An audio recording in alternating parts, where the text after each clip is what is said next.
Madame, Monsieur, bonsoir. Emploi au menu de questions d'actu. Ce soir, le Haut-Commissariat au Plan vient de dévoiler les chiffres du chômage pour ce qui concerne l'année dernière. On peut retenir quelques chiffres phares, à savoir 24 000 postes d'emploi perdus en 2022 contre 230 000 créés. Le taux de chômage a baissé d'un demi-point au niveau national en décembre pour atteindre 11,8%.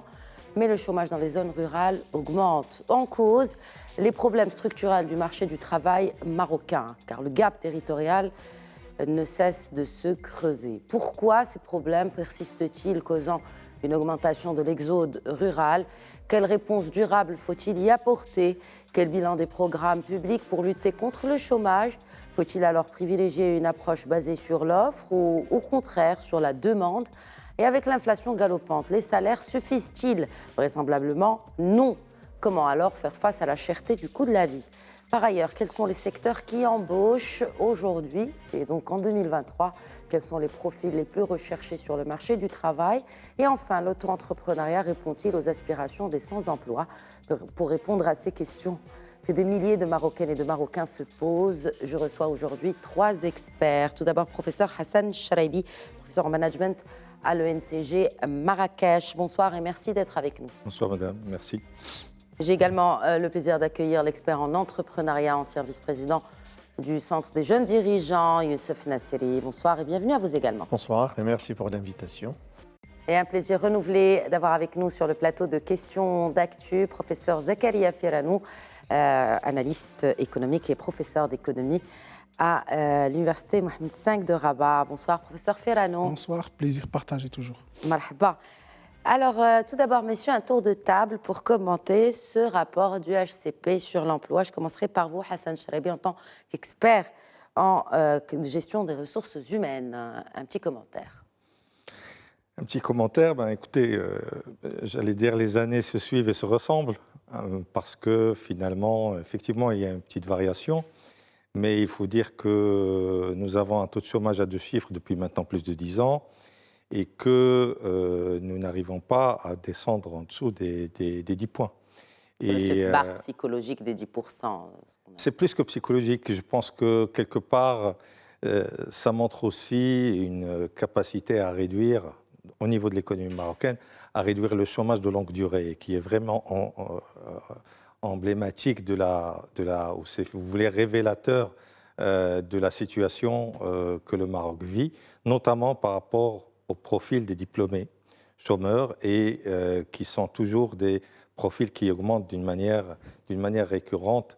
Et je pense que c'est à ce niveau-là que la dynamique du marché de l'emploi peut véritablement se mesurer. Il faut ajouter autre chose, c'est que pour l'instant, on ne mesure pas la durée moyenne de chômage. Et c'est véritablement ça qui peut donner une idée sur la véritable dynamique du marché de l'emploi marocain. Donc, quelque part, les résultats étaient un petit peu attendus parce qu'il y a eu l'embellie du secteur du tourisme et on s'attendait un petit peu à ça. On aura l'occasion d'en parler, mais il se trouve que c'est un secteur qui ne crée pas des emplois durables. Oui. Et donc, à partir de là, on est devant un secteur saisonnier. Donc, je pense qu'il faudrait prendre ces chiffres avec beaucoup de prudence. Voilà. Très bien. Alors, avant justement de parler par secteur, par région et surtout par profil, je vous poserai la même question au professeur Firanou, compte tenu des chiffres que nous avons et de la conjoncture. Donc, il y a certes une amélioration, mais visiblement, et comme vient de l'évoquer Hassan Charaibi, ce n'est pas suffisant. Oui, ce n'est pas suffisant parce que, voilà.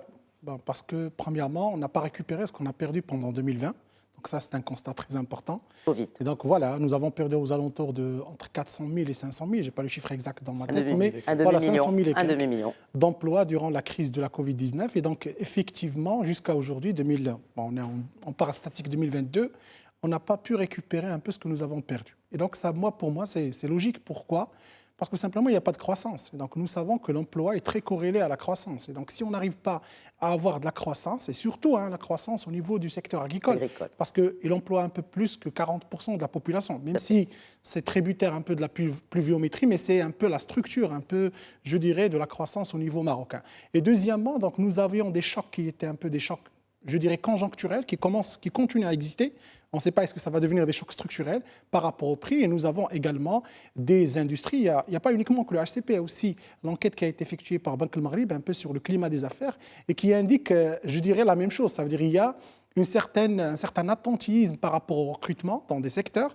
Et on n'a que 2 secteurs qui répondent favorablement à ce qu'on appelle l'emploi. Et donc, ça va de soi que si on n'a pas de croissance, si les secteurs économiques qui sont un peu le moteur de croissance de l'économie marocaine, s'ils n'arrivent pas à ce seuil de 3 à 4% de croissance, je ne pense pas que ça va répondre en termes d'emploi. Cela dit, donc, il y a une part qui est un peu, je dirais, positive, qui peut un peu faire de l'accalmie sur le secteur, c'est que nous avons en quelque sorte, une diminution de ce qu'on appelle le taux de chômage. Donc, il est passé à peu près, d'après les statistiques que vous avez évoquées, il est passé de 12%, on est à 11,8%. Donc, c'est une amélioration qu'on peut dire, mais il y a des secteurs aujourd'hui qui commencent un peu à alarmer sur un peu la situation économique. Et surtout, moi, ce qui m'a, je dirais, intrigué dans le rapport, c'est un peu le secteur du BTP, qui est un secteur vraiment phare et moteur, et qui commence un peu à dresser un bilan un peu négatif en matière d'employabilité.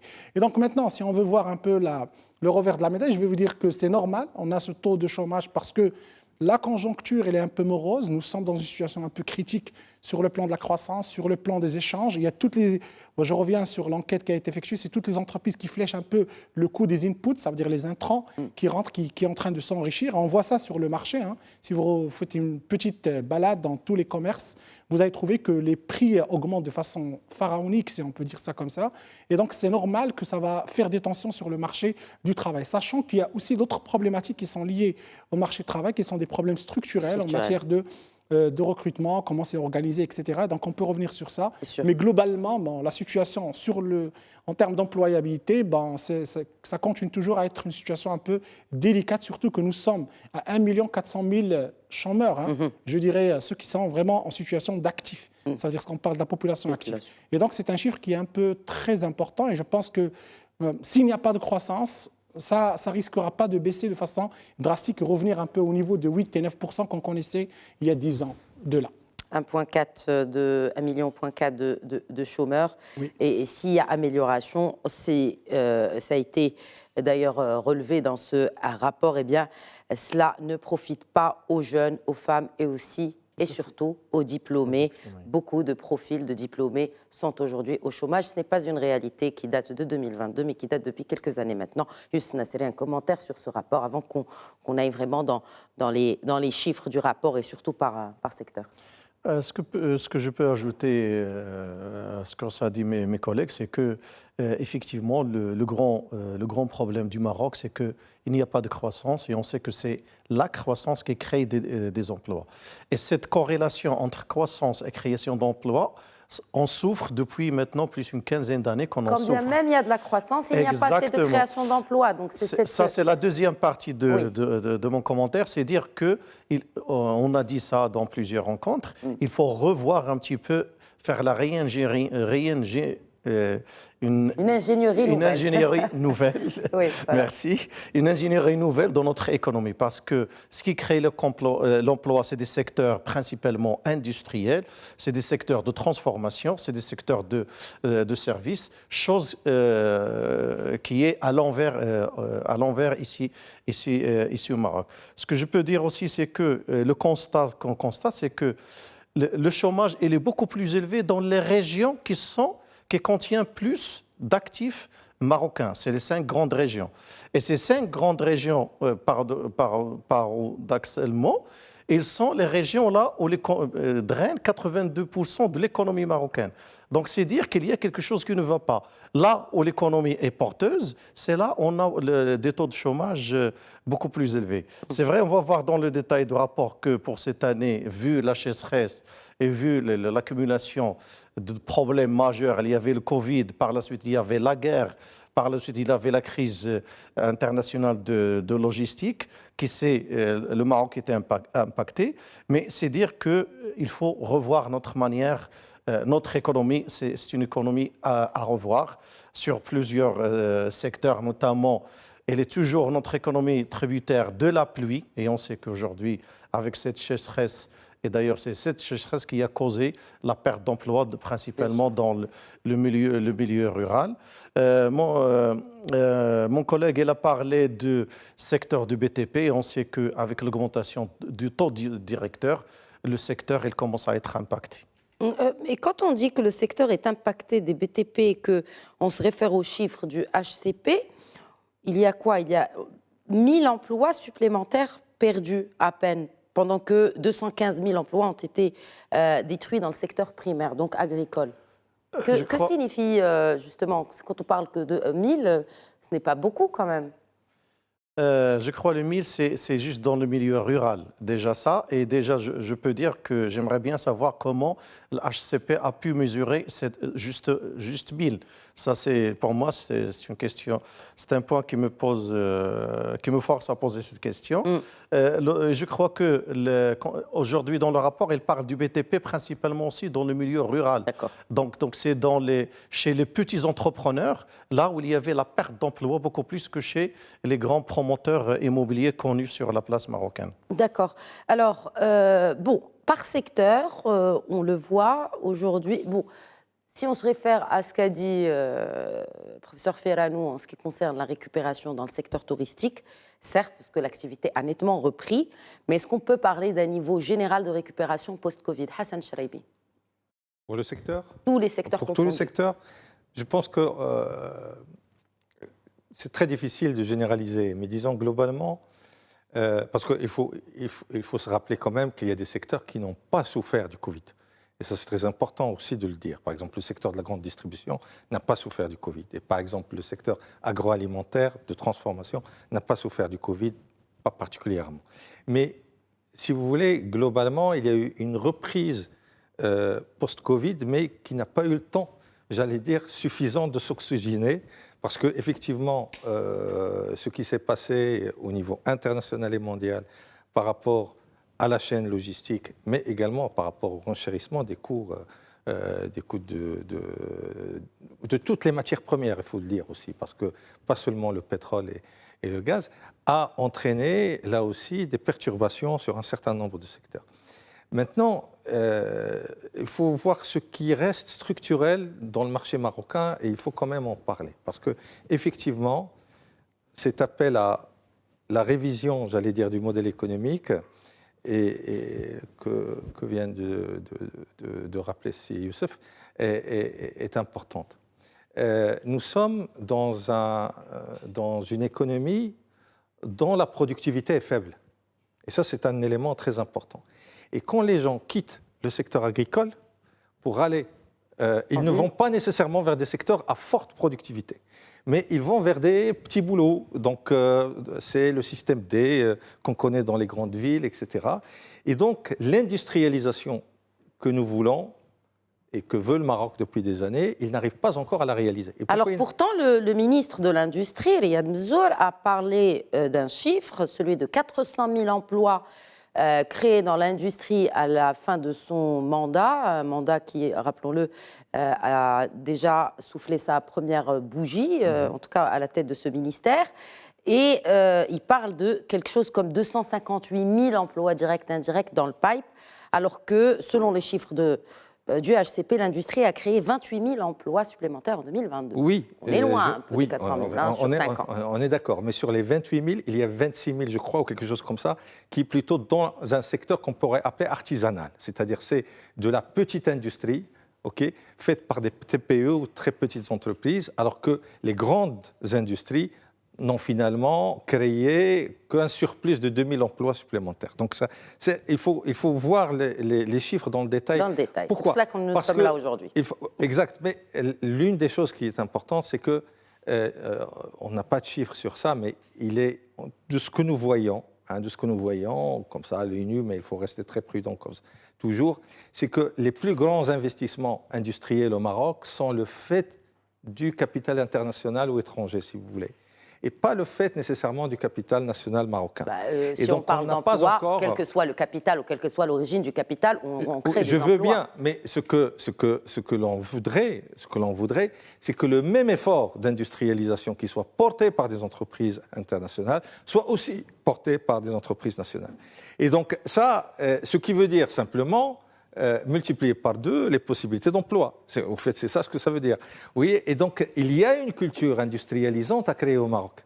Et on n'arrive pas à la créer parce que, alors peut-être qu'on aura l'occasion d'en parler, parce que le profil que nous formons encore de l'ingénieur, et surtout de l'ingénieur, parce que c'est ça la question principale, et j'en parle parce que j'ai en face de moi un ingénieur, est un profil essentiellement aujourd'hui qui est appelé à travailler en tant que salarié. C'est-à-dire les gens qui finalement font le pas pour créer des entreprises ou pour créer leur propre business, etc., paraissent encore comme étant l'exception et qui finalement confirment la règle. Et c'est ça, au fait, aujourd'hui, le point, à mon avis, le point principal. Est-ce qu'on a créé des industriels au Maroc ?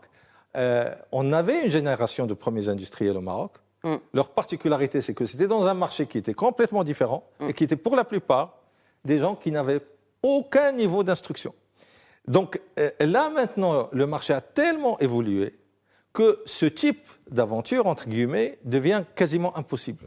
Et donc, on est devant une nouvelle configuration qui nous demande de nouveaux profils d'entrepreneurs et de nouveaux profils d'employeurs. Voilà. Est-ce que l'entrepreneuriat, aujourd'hui, remplace le salariat ? Est-ce que déjà, ça commence en tout cas, les prémices de cette transformation qui est visiblement aussi ciblée par l'exécutif, compte tenu de tous les programmes qui ont été lancés. Mais selon vous, est-ce que déjà la mayonnaise prend ? Khalil Nasseri, puisque vous êtes ancien président du Centre des jeunes dirigeants. C'est vrai que l'entrepreneuriat, il a commencé à prendre de l'ampleur, mais l'entrepreneuriat, ça fait partie des problèmes de l'entrepreneuriat, c'est de la prendre comme une question pour venir en aide au chômage. L'entrepreneuriat, c'est tout un état d'esprit, c'est toute une logique, c'est toute une autre orientation. L'entrepreneuriat, effectivement, elle aide à combattre le chômage, mais par de vrais entrepreneurs. Et de ne pas créer... Qu'est-ce qu'un vrai entrepreneur ? Un vrai entrepreneur, c'est un entrepreneur qui a déjà les épaules assez larges pour ça, qui a cette capacité, qui va être persévérant, qui va aimer ce qu'il va faire et qui part à l'entrepreneuriat par volonté et non pas par nécessité. Parce que celui qui part par nécessité, aux premiers obstacles, il abandonne. Aux premiers obstacles, et on sait que l'entrepreneuriat, c'est une aventure. Donc, on aura des échecs, on aura des moments difficiles. Et donc, seuls les vrais entrepreneurs persévérants, aimant ce qu'ils font, et ils ont choisi d'être entrepreneurs, c'est ces entrepreneurs qui créent de la valeur et ces entrepreneurs qui arrivent à persévérer et à rester dans la durée, à pérenniser leur travail. Sur 10 nouveaux entrepreneurs, quel est le ratio de l'entrepreneur qui aime l'entrepreneuriat, qui a choisi l'entrepreneuriat, non pas par nécessité, mais par passion ? Je peux dire que ceux qui restent, sur les 10, on est aujourd'hui à 3 qui meurent avant les 3 premières années. On a 5 qui meurent avant les 5 premières années. Sur les 3 qui meurent pendant les 3 premières années, c'est des gens qui ont fait l'entrepreneuriat par nécessité ou des gens, comme on est en train de créer, malheureusement, vous avez parlé de plusieurs programmes, on est en train de créer, de donner de l'espoir à des gens qui n'ont pas la posture d'entrepreneur. Quand vous parlez de programme, c'est Moukawalati Bon, Moukawalati, il n'est plus. Il y a aujourd'hui Força, il y a aujourd'hui... Parce qu'on n'a pas eu de bilan de Moukawalati avant de malheureusement, oui, Nous n'avons pas le bilan de Intelaka, à part les chiffres qui ont été annoncés par les banques. Donc, combien d'argent a été débloqué pour combien de chefs d'entreprise? Ces chiffres, on les a, mais ce qu'on n'a pas, c'est que... Où sont partis les gens qu'on a financés en 2021 ? Qu'est-ce qu'ils sont devenus? Comme vous venez de dire, l'évaluation. Ce qui nous manque dans ce pays, c'est l'évaluation des programmes, c'est l'évaluation des politiques en général, que ce soit économique, que ce soit social. Aucun programme, à part l'NDH que je respecte beaucoup. Ils ont fait beaucoup d'études d'évaluation et ils essayent de corriger un petit peu le tir chaque 3 années. Mais sur les grands programmes faits, il n'y a pas d'évaluation. Donc, on ne connaît pas l'impact. Aujourd'hui, par exemple, je prends le programme Força dont on a discuté sur ce plateau avec d'autres collègues.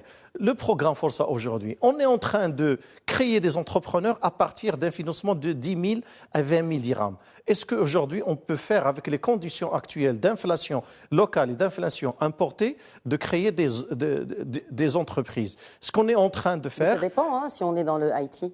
On n'a pas besoin de grand-chose. On a besoin de matières grises principalement et je ne sais pas. Après, vous parlez de l'IT, 20 000 dirhams ne va pas pouvoir acheter même pas un PC portable pour quelqu'un qui va pouvoir travailler professionnellement. Je ne parle pas des PC portables, des bureautiers qu'on a dans nos bureaux, parce que travailler dans l'IT, c'est des PC avec des performances. Autres, c'est des performances industrielles. Donc même dans le IT, il y a le côté du marketing mix qui coûte très cher, notamment la publicité, la recherche d'investisseurs. Donc pour résumer, je crois qu'on est en train de faire du pompier social. On est en train d'éteindre un feu instantanément sans pouvoir être dans la programmation et la planification à moyen et long terme. Aujourd'hui, je crois que quelques chiffres, aussi on parle des chiffres, je crois que quelques chiffres de gains de postes travaillés, c'est dû principalement au financement de Força et principalement à Aourach. Aourach, c'est quoi Aourach en réalité? Aourach en réalité, c'est de l'entraide nationale ancienne avec un nouveau nom. C'est ça, Aourach. J'habite à Mohammedia.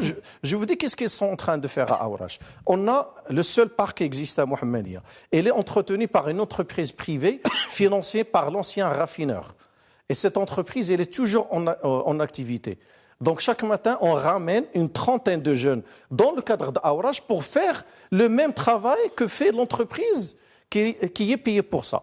Donc, Aourach et Força, c'est quelque chose pour moi. On est en train de gérer de l'instantané. On est en train de créer... avec tout le respect que j'ai pour quelques porteurs de projets, on est en train de créer de faux entrepreneurs et en train de faire du social, malheureusement, d'une manière instantanée et non pas d'une manière réfléchie et planifiée dans le temps. Força, qui bénéficie pour cette année 2023, comme l'a annoncé le ministre de l'Emploi, d'une enveloppe d'1,25 milliard de dirhams, donc pour cette année 2023. Un mot sur ces politiques et sur leur efficacité, professeur Ferrano, en connaissant bien sûr l'autre réalité, c'est le million de NEET, de ni emploi, ni éducation, ni en formation des jeunes de cette jeunesse. Bon, moi je considère qu'il faut regarder l'emploi comme étant une résultante de politique économique. OK. Ce n'est pas quelque chose qu'on peut régler de façon instantanée avec un programme d'1 an ou 2 ans. Donc le problème est là où il y a les défaillances de politique économique et de politique structurelle sur le plan économique. Et donc là, lorsqu'on parle, nous, d'emploi, on est en train de parler d'un emploi, que ce soit dans le secteur agricole. Donc nous savons quels sont les problèmes qui sont dans le secteur agricole et nous parlons de l'employabilité dans le milieu urbain. Et donc nous avons une réalité devant nous qui dit simplement que les moteurs de croissance que nous avons dans notre économie, dans tous les secteurs, ils sont en berne. Ça veut dire que nous avons un certain problème de création de richesse. Et donc ça va de soi que nous n'aurons pas une certaine employabilité, que ce soit des jeunes. Moi, je ne suis pas tout à fait d'accord avec l'idée qui dit que simplement c'est un problème de qualification. Pourquoi ? Parce que pour moi, c'est un problème de profondeur du marché du travail. Pourquoi ? Il y a beaucoup d'exemples. Bon, pour expliquer aux gens, c'est que le marché du travail marocain n'est pas profond. Ça veut dire qu'on n'a pas la capacité de résorber l'ensemble des gens qui sont diplômés. Que ce soit les gens qui sortent des facultés, des universités, ou que ce soit aussi que ceux qui sortent des écoles ou de ce qu'on appelle les accès régulés. Et donc, la profondeur du marché du travail est une question très importante. Si on prend les exemples des pays qui sont très proches de nous, ça veut dire je prends l'Espagne, je prends la France, etc., ils ont un marché de travail qui est très profond. Pourquoi il est très profond? Parce qu'il y a la logique de productivité. Ça veut dire celui qui travaille, il arrive à avoir une productivité élevée et donc automatiquement, il crée de la richesse et donc il arrive à créer de la valeur ajoutée pour toute l'économie. Et donc, ça va donner en conséquence ce qu'on appelle une création de postes, je dirais, pour le nouveau entrant qui va rentrer et ça va permettre de l'investissement. Le paradoxe au Maroc, c'est lorsque l'on regarde maintenant la réalité, c'est qu'on trouve que l'investissement, il est en train de croître. Nous avons des montants, je dirais, très importants qui sont soit investis par le public, soit le privé. Parce que si je regarde aussi, parce que moi je regarde le HCP, je regarde avec lui ce qui est fait par la Banque centrale. La Banque centrale, il déclare, les entreprises déclarent qu'ils maintiennent leur niveau d'investissement tout à fait. avec le même taux de croissance. Et donc là, c'est paradoxal. Comment vous investissez et comment vous ne recrutez pas? Et donc, comment vous créez de la valeur ajoutée? Ça veut dire que vous avez maintenu votre rythme de croissance en termes de valeur ajoutée et vous ne recrutez pas. Donc là, ça m'amène vers un autre problème structurel. C'est qu'aujourd'hui, on parle de quoi? On parle de 15 millions de populations actives. Sur les 15 millions, nous ne voyons que 4,5. Où sont les autres? Et donc, automatiquement, on doit chercher où sont les 8 millions ou les 9 millions qui sont quelque part dans la nature. Et donc là, c'est un autre problème qui va se poser, c'est que nous avons un recrutement, nous avons une employabilité dans l'économie informelle. Il faudra la toucher aussi.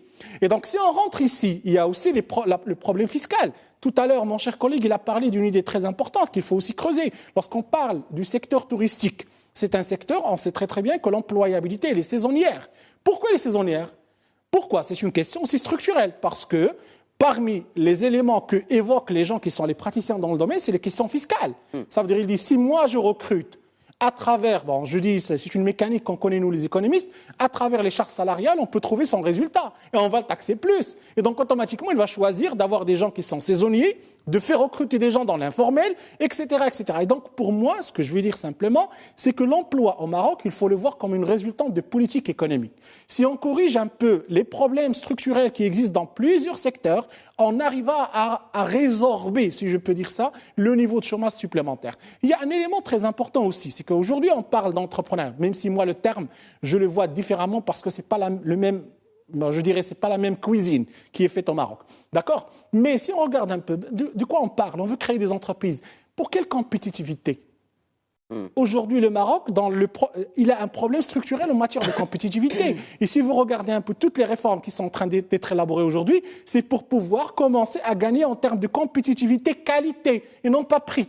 Parce qu'aujourd'hui, on ne peut plus faire une concurrence par la compétitivité prix. Vous avez les concurrents que nous avons aujourd'hui, ils ont des taux de change qui sont en train de baisser. Et donc, d'ici 5 ou 10 ans, croyez-moi, on va perdre en termes de compétitivité prix. Je parle de la Turquie, je parle de l'Égypte, je parle des pays qui sont avec nous dans cette guerre de compétitivité à l'international. Donc la seule solution qu'a le Maroc aujourd'hui, c'est de gagner en termes de compétitivité qualité. On ne peut faire ça que si nous avons une stratégie industrielle. Je pense que le nouveau modèle de développement, je pense aussi que dans les discours de Sa Majesté, on parlait beaucoup de ça. On voudrait réformer notre capacité à créer de la valeur ajoutée. Ça, on ne peut pas le faire avec l'entrepreneuriat. Je m'excuse. Il faut avoir, oui, l'entrepreneuriat a une raison d'exister, mais on doit le faire avec qui? Avec les mastodontes, avec les grandes entreprises qui ont la capacité de faire de la recherche et développement.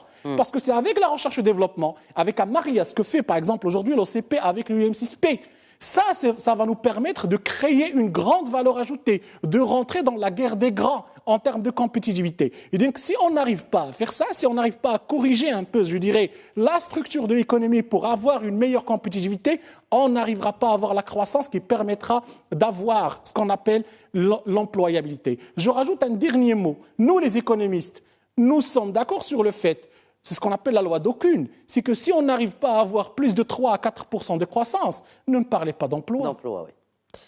Vous avez bien résumé la situation. Mais quand bien même, avec un taux de croissance d'1%, eh bien, on a créé quand même des dizaines de milliers d'emplois pour 2022. Après, c'est effectivement ce qui a été résorbé par rapport à la crise Covid. C'est une récupération. C'est une récupération, c'est sûr. Voilà. Alors, je voudrais juste revenir à ces recommandations de l'Organisation internationale du travail en ce qui concerne la création d'emplois. Hassan Charabi, on parle d'une stratégie cohérente qui combine les politiques macroéconomiques de soutien, des transitions, donc on a parlé des programmes de l'État, des transitions renforcées de l'école vers la vie professionnelle et une prise en charge bien conçue des chômeurs ou de ceux qui sont menacés d'exclusion. Donc tout cela est nécessaire. C'est d'ailleurs faisable. Des pays comme l'Allemagne ou le Brésil y parviennent bien mieux que d'autres. Pourquoi est-ce réalisable au Maroc? Et parce qu'on en parle depuis quelques années aussi, il y a aussi cette compatibilité entre ce qu'on produit, donc l'offre de ce qu'on produit de nouveaux employables ou nouvelles personnes sur le marché du travail, est ce que produisent nos facultés et nos écoles de diplômés. Alors, d'abord, est-ce que c'est réalisable? Oui, bien entendu. Et j'allais dire, non seulement c'est réalisable, mais c'est nécessaire. C'est nécessaire. Et je pense que, effectivement, il faut se souvenir qu'il y a maintenant 4 ans ou 5 ans, 4 ans, que Sa Majesté le Roi a lancé donc, tout un chantier concernant la formation professionnelle, avec comme chef d'orchestre, l'Office de la formation professionnelle, avec ses cités d'excellence, etc. Et tout cela, pour l'instant, on attend, oui, bien sûr, on attend pour l'instant les premières promotions et on attend déjà les centres. On attend les centres, on attend les... Non, parce que les centres, l'entreprise à la limite, qui est censée construire ces centres vient de mettre la clé sous la porte. Les centres, c'est des... 3 cités maintenant. 3 cités sur 12. 3 cités sur 12, mais les centres, c'est des bâtisses. Mais l'esprit de l'excellence devrait être porté de toutes les manières par l'Office, par les gens de l'Office et ses formateurs et l'ensemble de ces énergies. Pour l'instant, on attend. Donc, vous parlez de l'OFPPT ? Oui, bien sûr, l'OFPPT, bien sûr, bien entendu. Donc, qui est une expérience intéressante, parce qu'il n'y en a pas beaucoup dans d'autres pays, mais qui n'a pas encore atteint, j'allais dire, la vitesse de croisière qu'on est en droit d'attendre. Donc, et ça, c'est pas normal. Et si on compare avec d'autres pays, prenons un pays qui était dans les mêmes difficultés que nous, il y a encore une trentaine d'années, prenons le Brésil. Justement, c'est l'exemple qui a été cité par l'OIT. Bien sûr. Alors, prenons le Brésil. Le Brésil, elle a fait toutes les transformations nécessaires grâce essentiellement à son système de formation professionnelle.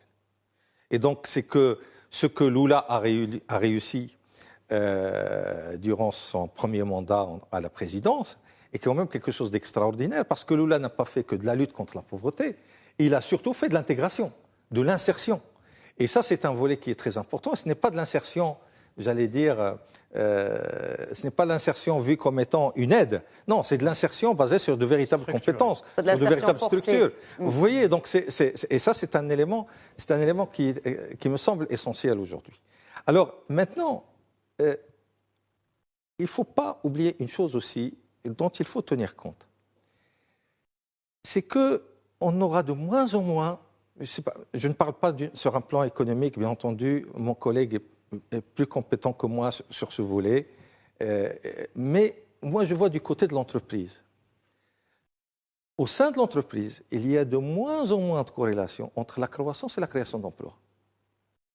Une entreprise. C'est l'optimisation des coûts qui fait cela ? L'optimisation des coûts, l'amélioration. Une personne qui faisait une tâche en fait 3, peut-être. Bien entendu. On n'a pas besoin de recruter. Une personne qui quitte son job, on ne la remplace pas parce que de toute façon, ce n'était pas vraiment indispensable. Et de façon micro, vous regardez de façon micro, parce que de façon macro, parce que là, lui, pour le coup, il parle d'une façon micro. Oui, ça, en fait, normalement, on devrait avoir une augmentation, pas une réduction. C'est cela. Oui, mais parce que pour développer la technologie qui va remplacer, il faut avoir de la main-d'œuvre. Au fait, l'impact maintenant de la croissance sur la création d'emplois va devenir un impact indirect et non un impact direct. C'est-à-dire que directement, la croissance va devenir faire plus avec moins. C'est ça. Produire plus avec moins de ressources. Donc on améliore l'organisation de travail, puis il y a le recours à la flexibilité, puis il y a l'intérim, puis il y a beaucoup de choses aussi, etc. Donc vous voyez, donc tout ça entre en jeu. Si on ajoute à cela le fait que, si vous voulez, la croissance, quand est-ce qu'elle va devenir source d'emploi? C'est qu'elle va permettre de créer de nouveaux types d'emplois. Vous montez dans la chaîne, vous montez dans la chaîne de création de valeur, et donc vous créez autre chose. Et donc pour créer autre chose, il faut avoir des gens plus qualifiés. Donc c'est ça, en fait, la course, la vraie course. Et si vous voulez, il ne faut surtout pas... Alors, on n'est pas là pour critiquer, etc. Il y a des choses qui ont été, par exemple, dans le plan émergence... J'ai toujours dit que c'était une occasion de faire de la critique constructive. Constructive, bien sûr. Donc, dans le plan émergence, j'ai des amis qui y ont contribué, etc. C'était intéressant à une époque. Mais dans le plan émergence, on a fait peut-être une erreur. C'est quoi l'erreur? C'est de faire appel à des investissements dans des secteurs où le coût du désengagement est faible. C'est-à-dire, si vous prenez aujourd'hui un truc qui fait un centre d'appel, un centre d'appel, il ne veut plus rester au Maroc, il veut partir au Gabon, il veut partir en Tunisie, il veut partir, etc. Qu'est-ce qu'il fait? Il fait ses valises et il part. Pourquoi le coût du départ est faible? Parce que la main-d'œuvre que vous lui offrez est une main-d'œuvre qu'il peut trouver partout. Ce n'est pas une main-d'œuvre rare. C'est une main-d'œuvre très disponible et partout où il va. Mais si vous ramenez. Alors, oui, il fallait, et qu'est-ce qu'on s'est rendu compte? Il fallait faire. Qu'est-ce que ça prend? Ça prend essentiellement des étudiants qui travaillent pendant quelques temps pour financer leurs études, des gens qui travaillent pendant 1 an et demi, 2 ans, et compte tenu de la pénibilité, etc., ils quittent après quelques années, et ainsi de suite. Donc ce n'est pas vraiment de l'emploi de long terme. Mais si vous prenez par contre des emplois, même dans un secteur qui est très ancien, comme la filature, là, ça prend une main-d'œuvre vraiment qualifié. Alors on est dans le textile, c'est pas quelque chose qui c'est pas la NASA. Mal en point, le textile qui est toujours mal en point. Mal en point, effectivement. Selon les chiffres du HCP. Alors et du coup, donnons un exemple où la formation a joué son rôle, où il y a un modèle. C'est l'ESIT. Parce que l'ESIT, c'est l'Institut supérieur des industries textiles et habillement. La particularité de l'ESIT, c'est que les jeunes qui sortent de l'ESIT n'ont qu'une chose en tête. Certes travailler, mais créer leur structure. Et ça, c'est quelque chose qui provient aussi, j'allais dire, du mode de gouvernance de l'Institut en soi.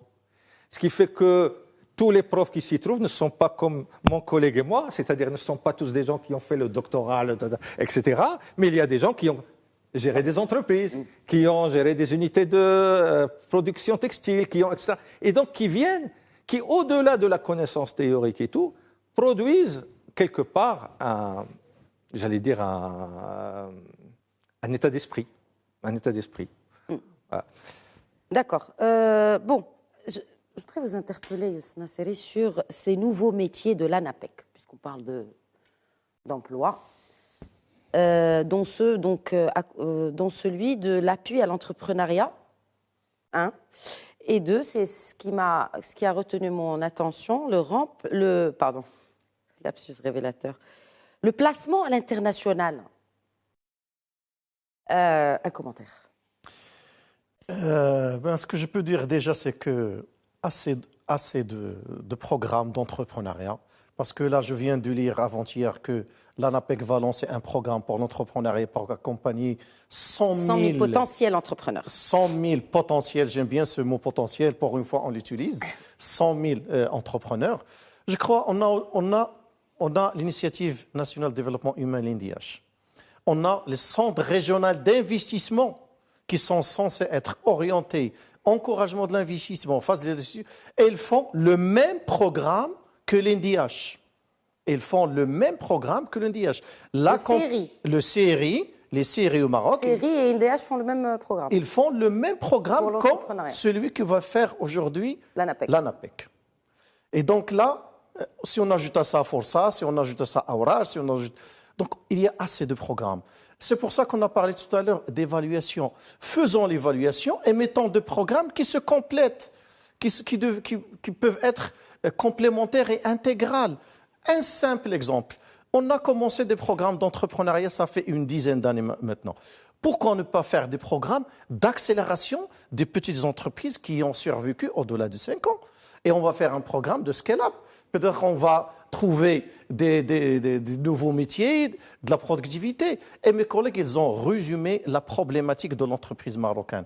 Il y a deux points, la compétitivité et la productivité. Si on n'est pas dans ces deux éléments, l'entreprise, même si on aura... Et là, peut-être je suis un petit peu en désaccord avec mon ami Chraibi, c'est que la croissance, elle a un impact direct aussi sur la croissance de l'entreprise marocaine, par la création aussi de l'emploi. Mais le problème qu'on a ici au Maroc, c'est que la fiscalité ne suit pas. Parce que le grand problème aujourd'hui de l'entreprise marocaine, c'est la fiscalité qui est très lourde. Dans l'introduction, vous avez parlé de l'auto-entrepreneuriat. Avec cette nouvelle loi de finances de 2023, on est en train de tuer. Rien qu'hier, j'étais à Tanger avec des auto-entrepreneurs dans un atelier de 4 jours. La question qui revient, pourquoi cette nouvelle loi de finances? Alors juste et je viens de découvrir, c'est pas seulement, non, il y a même la CNSS. Juste qu'est-ce qui dérange l'auto-entrepreneur dans cette nouvelle loi de finances? Est-ce que c'est par rapport au seuil qui a été établi en dehors, en plus de... Détrompez-moi, je n'ai pas les chiffres devant moi. Je vous dis, c'est ils vous disent d'un chiffre d'affaires ou d'un bénéfice au-delà de... C'est pas, pour l'auto-entrepreneur, on ne parle que du chiffre d'affaires, parce qu'il n'y a pas de... On parle de chiffre d'affaires.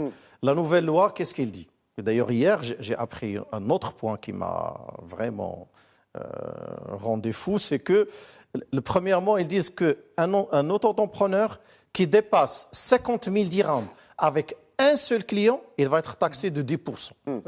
Sachant que, déjà dans l'essence de l'esprit de l'auto-entrepreneur, modestement, je faisais partie des gens qui ont mis en place ce statut-là. Et c'était 3 ans de travail, c'était un travail de terrain. Donc on est allé du besoin de ce auto-entrepreneur, que ce soit les personnes qui veulent migrer de l'informel vers le formel, ou bien les gens qui veulent mettre le premier pas sur l'entrepreneuriat. Et donc, l'esprit, c'est qu'un entrepreneur, en moyenne, il a 2-3 clients. Il y a une bonne partie des entrepreneurs qui ont un seul client. Et ce n'est pas quelque chose de mauvais. On parlait du Brésil, on parlait du Mexique, on parlait même de la France. Ils encourageaient les entrepreneurs, quel que soit le nombre de clients qu'ils ont. Donc ça, c'est la première aberration. Et on les taxe de 10%. De 10%. Sachant qu'un entrepreneur, sa marge bénéficiaire, elle est de combien? Donc, est-ce qu'on a fait une étude? Est-ce qu'on a fait une étude pour savoir le taux, le nombre d'auto-entrepreneurs qui ont un seul client pour mettre en place cette mesure? La deuxième mesure qui a été prise, c'est qu'avant, il n'y a que 2 ans qu'on a ajouté la CNSS aux auto-entrepreneurs, et c'était un forfait de 100 dirhams par mois, ce qui était une bonne chose.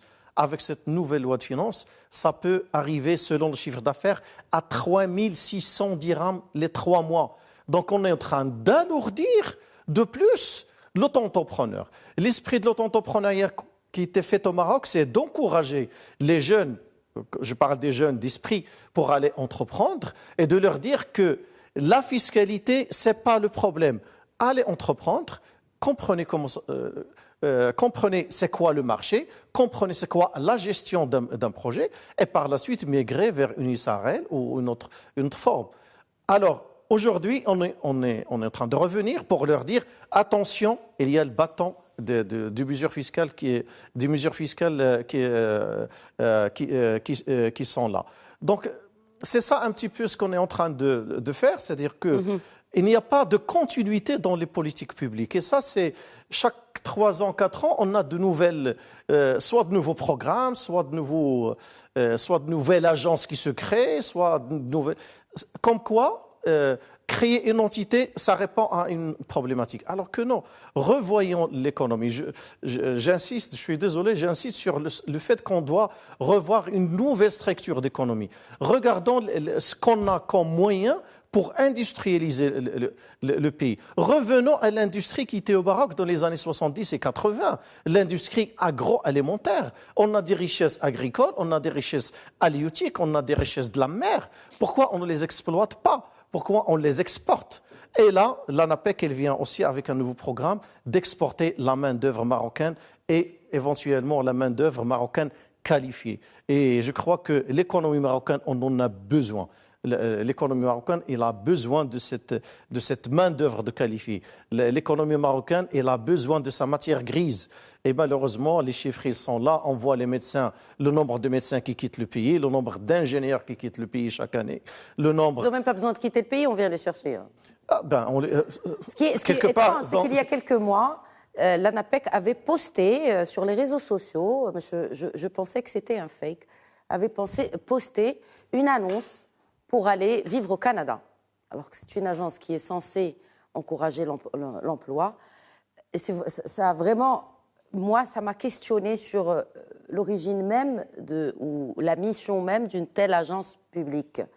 C'était effectivement. Ça, c'est une autre question. Est-ce qu'une agence publique est là, elle est là pour le service public? Mais là, on voit, si c'est bon, vous le dites, c'est vrai. Non, mais dans cette situation, elle se prend juste comme une agence. On dit qu'une direction dédiée à l'emploi à l'étranger, c'est une direction qui dépend de l'ANAPEC, qui est une direction dédiée à l'emploi à l'étranger. Donc moi, je n'invente rien, effectivement. Oui, ça veut dire que le poste que j'ai vu il y a quelques mois était bel et bien véridique et réel. On peut contribuer à la croissance en étant un MRE, il n'y a pas de souci. Zakaria Ferrano. Effectivement, à moins que on ne nous impose pas, quand on est MRE, plus de taxes pour envoyer des fonds vers le Maroc, comme c'est en train de se trimer aujourd'hui en Europe. Mais ce n'est pas notre sujet. Un dernier tour de table pour conclure, messieurs, sur les tendances de l'année 2023 en termes d'emploi, en termes de marché de l'emploi. Professeur Ferrano. Moi, je suis dans deux positions. Premièrement, positif. Je crois qu'on va récupérer ce que nous avons perdu durant l'année 2020. Donc, si la tendance continue de la même façon qu'on la voit aujourd'hui, je pense qu'on va récupérer ce que nous avons perdu, mais nous n'allons pas résoudre le problème structurel du chômage. Parce que ça dépend des réformes qui doivent être mises en place. Je pense que c'est les réformes structurelles. J'en ai cité pas mal. Il y a aussi un élément très important, c'est que aujourd'hui, il faut réfléchir un peu sur la structure de l'économie qu'il faut adopter au Maroc. Je pense qu'il y a 3 pays qu'il faut vraiment examiner. Il y a le Chili, il y a Israël et il y a aussi l'Allemagne. Et pourquoi je cite ces 3-là? Parce qu'il faut voir un peu leur structure d'économie. Et je vais dire aussi, peut-être que les gens ne le connaissent pas, si vous prenez l'Allemagne, toutes les grandes entreprises qui sont allemandes, ils appartiennent à l'État, même les banques. Attention, lorsque vous partez à Israël, vous allez trouver que les grandes entreprises qui sont vraiment les plus dominantes, même technologiquement, appartiennent à l'armée. Attention, je dis simplement, on ne doit pas prendre le même modèle. Mais si vous voulez vraiment tirer l'emploi, il faut tirer la croissance. Et nous avons des vaches à lait, nous avons des grandes entreprises qui peuvent faire ça.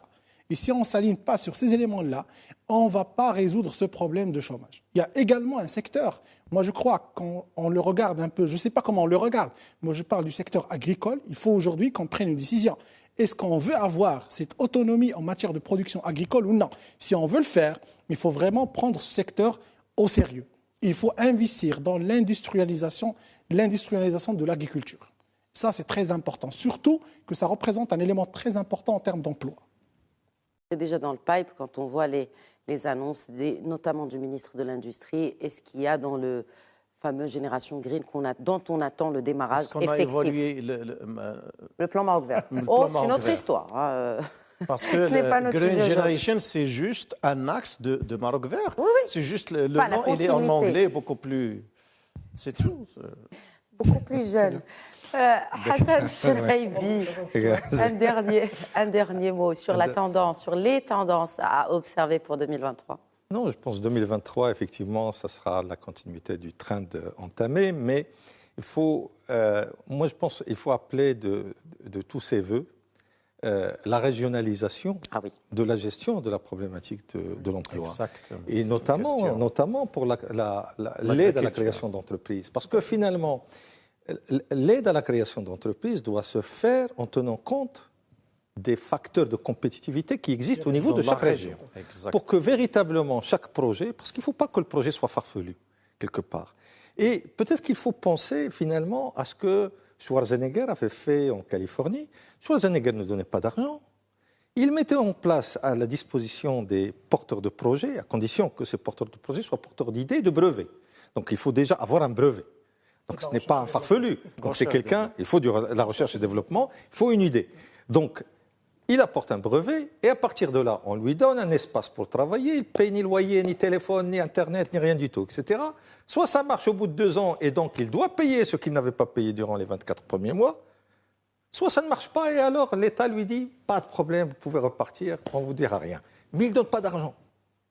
C'est très important. Et donc, il ne faut pas qu'on donne de l'argent, il faut qu'on donne des moyens de production, des facteurs de production. Facilité. Parce que comme ça, on n'aura pas les gens qui viennent pour... Et il faut qu'on donne aussi des marchés. Enfin, alors, oui, peut-être. Alors, ça, tant qu'à faire. Bien sûr, si l'État doit donner quelque chose. Bien sûr, pourquoi pas. Alors, on peut consacrer une partie des appels d'offres aux TPE, aux PME, etc. Je crois que ça a commencé. Je pense que ça a commencé. Rapidement, Youssef Nasseri. Rapidement, ce que je veux dire, pourquoi aller chercher ailleurs quand on a des exemples de réussite locale et qui sont là. Tout à l'heure, on a parlé de l'OCP. Ce que fait l'OCP avec l'université Mohamed VI à Ben Gurir, ce qu'ils sont en train de faire à Ben Gurir, à l'Ayoun et bientôt à Dakhla, et à Al-Faqih Ben Saleh, entre Khoribga et Ben Ibnel, c'est magnifique, c'est énorme. C'est du vrai entrepreneuriat de jeunes qu'ils sont en train d'encourager, avec un système éducatif adéquat. Et de là, pourquoi lancer une nouvelle consultation sur l'éducation alors qu'on a le nouveau modèle de développement économique et on a l'exemple de l'OCP qui a réussi avec son lycée et son université. Oui. Creuser dans les exemples de réussite locale, ça va faire une reconnaissance encourageante pour d'autres. Et je crois qu'aujourd'hui, l'OCP est en train de créer, et c'est là l'entrepreneuriat qui combat vraiment le chômage, c'est par des petites entreprises qui ont accès à la commande OCP, mais après formation, et ils ne donnent pas d'argent, ce qui est important. Voilà. Ils donnent du boulot. Rapidement, on a parlé d'évaluation après. Oui, il faut évaluer les profils avant. Très bien. Il faut aussi sortir du paradigme de lutter contre la pauvreté et commencer à lutter contre l'inégalité. C'est comme ça que l'Allemagne a réussi. Oui, il faut que cette émission dure plus que 52 minutes, mais ce n'est pas le cas. Merci beaucoup, professeur Zakaria Firanou. Merci, professeur Hassan Chrabi. C'est Nasseri, toujours un plaisir de vous accueillir. Et merci à vous pour votre fidélité à Question d'Actu. Très bonne soirée.